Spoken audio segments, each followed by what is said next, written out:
Hey guys, today is day 10. We are hiking 14.2 miles today to Belorado, I think. I'm not sure I'm saying that right. So yeah, we're starting out. It's very cool this morning, but I just took off my long sleeve layer because we're going up a hill and I get hot pretty quickly. So last night was a really nice day at Rey Pedro. It was a hotel and it was more expensive because we couldn't find anything more affordable. Other places were sold out or they didn't answer their phones. But it was really nice. So tell them we're starting to now reserve 2 nights out. So we're reserving 2 days at a time. That will hopefully help us get a room easily. And actually right now we have 3 days booked out tonight and then 2 nights in Burgos because we're going to take a 0 day in Burgos. Oh, I also wanted to mention our friends, Karen and Keith. I had mentioned the other day that they were sending some of their weight in their packs forward to the next location. They did that. They've done it 2 days now. Works great. Basically every hostel you're at has these little forms you can do. Costs €5. There's a weight limit and a mileage max or minimum. But you can usually get it to your next location, no problem. So they are doing that till they get to Burgos, and then they're going to send one big package onto Santiago. And there's a place there that will hold it till we get there. And then they can pick up their stuff.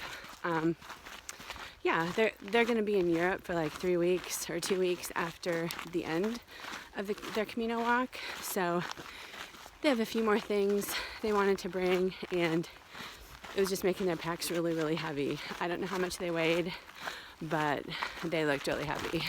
We've had a lot of questions about the path and what it's like, and we try to show you that visually, but I'll try to tell you about it verbally as well.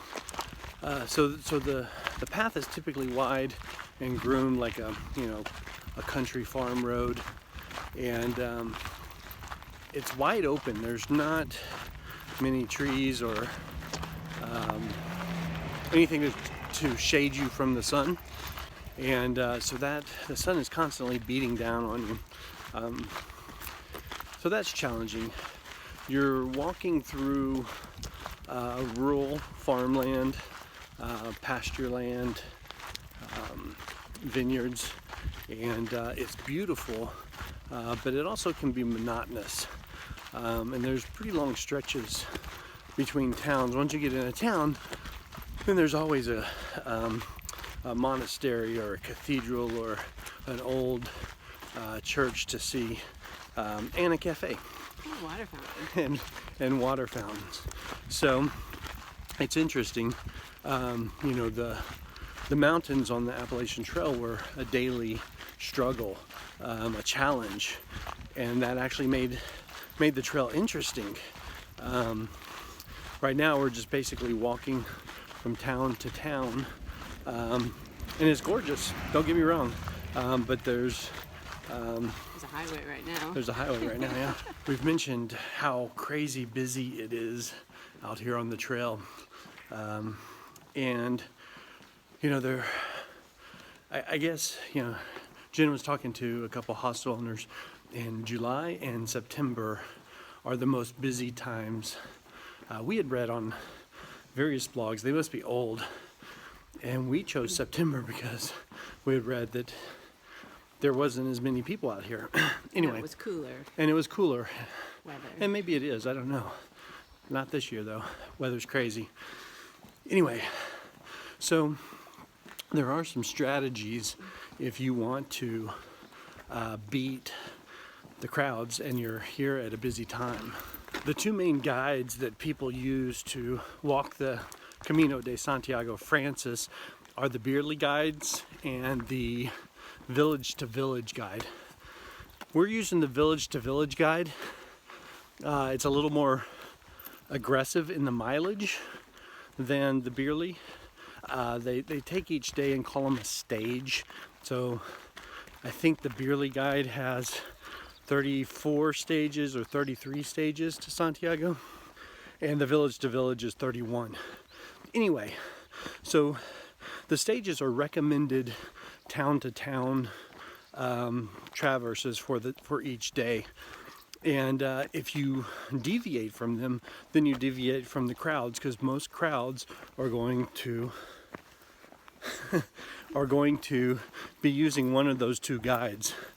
We bought both guides and we found both useful. We prefer the village to village though, for various reasons. So anyway, one method of beating the crowds is to not stay in the villages that are recommended by the stages. Just a little addition to Greg's speech. The village to village guide we're using also goes on to Finisterre with maps and guides and places to stay for hostels, and also to Muxia, which you can go on to after Finisterre, or you can go directly to Muxia from Santiago and skip Finisterre. So we definitely wanted those options. The Beerly guide did not do that. The Beerly guide does not go on past Santiago. So.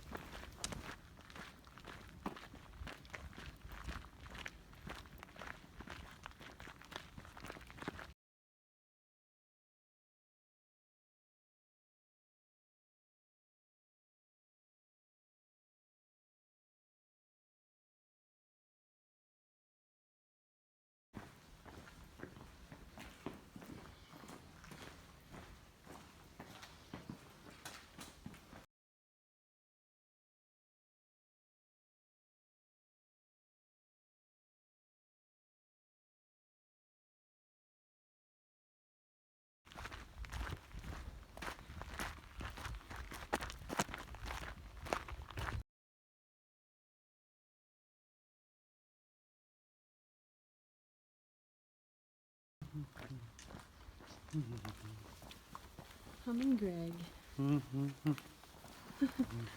So, why do pilgrims walk the El Camino de Santiago?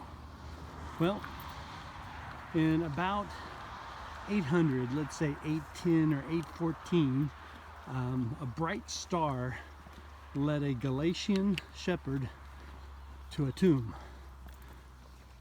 And in the tomb, obviously, were bones. He called the local bishop, who certified the bones as being that of St. James. About 100 years later, pilgrims started to arrive in Santiago de Compostela with the allure of getting some of their time in purgatory taken off. For their reward of making the journey, the church granted this. And in holy years, they removed the obstacle of all years in purgatory. Who could refuse that? There were naysayers, however. The great diplomat, Martin Luther, exclaimed, and I'm paraphrasing here, "We don't know what bones are there. They could be dogs or horses. Don't go to Santiago." So, now, in 2018, walkers are walking for various reasons, to find themselves, for spiritual enlightenment. They're walking for their health. They're walking to see the history of this area, or experience a culture they've never experienced. And some are still walking to see the remains of St. James.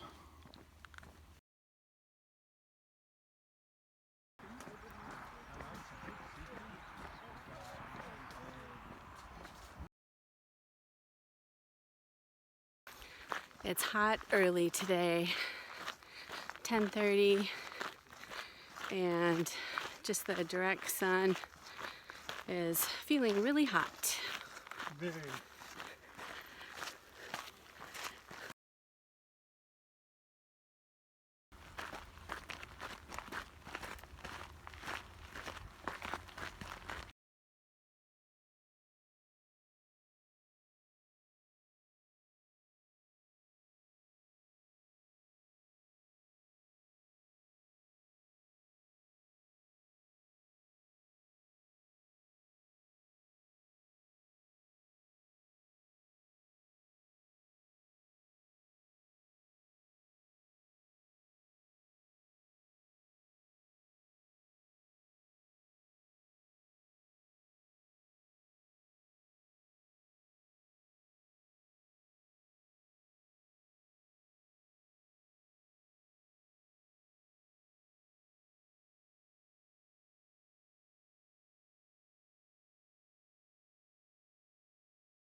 Hey guys, day 10 is done and in the books. We are here in Belorado and we did 14.2 miles today.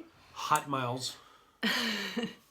And we are staying at a cute little private hostel called Casa Waslasa. And it is super cute. We are doing breakfast here in the morning at 6:30, and you can see the little room we're in. It's a shared bath, but we don't really mind. It's like right there around the corner, and it's pretty lovely. And the proprietor is super friendly, nice. They gave us lemonade when we first got here. It was so good. Won us over. So how did we do today with money? We did good. We spent €93 instead of 100. So You said euros. I know. Yeah. Okay, so the breakdown is like this. Breakfast €6. We actually paid for our room before we bought lunch, so the room was $55, kind of on the expensive side. That includes breakfast. We got here about noon, paid for the room, and then went and had a huge lunch. You saw my video. Yeah, and earlier in the video, you'll see the breakdown of Jen's Pilgrim menu meal. So that was $25. I had chorizo myself, and only chorizo and With my bread. and cerveza. Dos cervezas. Dos grande cervezas. Anyway, snacks. We just went to dinner with our friends, and I'll put dinner in quotes because once again we were pretty full. We just had some wine, and then afterwards we bought some snacks for tonight and for tomorrow, and that was $7, and all that equals 93. Yay, under budget. Okay. Buen Camino. See you tomorrow. Ciao.